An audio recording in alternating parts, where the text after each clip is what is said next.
ఇందాక నన్ను ఒకళ్ళు కామెంట్స్లో క్వశ్చన్ అడిగారు. అడగడంగా చెప్పే సజెషన్ ఇచ్చారు. మీరు వెళ్ళకండి, మీరు ఇంత లేట్ అయినా టోకెన్ తీసుకుని వెళ్ళండి, 6 hours 7 hours అయిపోతుంది దర్శనం అన్నారు. ఓకే బ్రో, మీరు చెప్పింది కరెక్టే. నేను కొండపై నుంచి ఇవాళ కొండ కిందకి వెళ్ళాను ఎర్లీ మార్నింగ్ 3 o'clockకి టికెట్ తీసుకొని వెళ్దామని.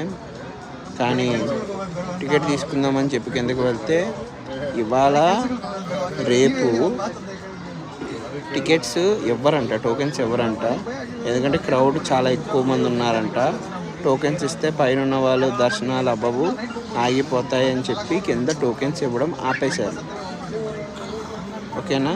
నేను మళ్ళీ వెంటనే పైకి వచ్చేసి దర్శనానికి లైన్లోకి వచ్చి లైన్లో నిలబడ్డాం.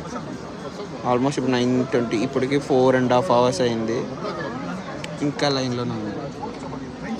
ఫస్ట్ కంపార్ట్మెంట్లో కూడా ఇంకా వెళ్ళాలి. ఇంకొక 1-2 hours ఫస్ట్ కంపార్ట్మెంట్లోకి వెళ్ళచ్చు. ఫస్ట్ మేము వచ్చినప్పుడు 30 hours చూపించింది, ఇప్పుడు 18 hours చూపిస్తుంది. మేబీ వాళ్ళ నైట్ లోపు దర్శనం అయితే బాగుంటుంది అనుకుంటున్నాను. ఏంటి కళ్ళు పెట్టుకున్నాడు అనుకుంటున్నారు? కళ్ళు బాగా మండిపోతున్నాయి.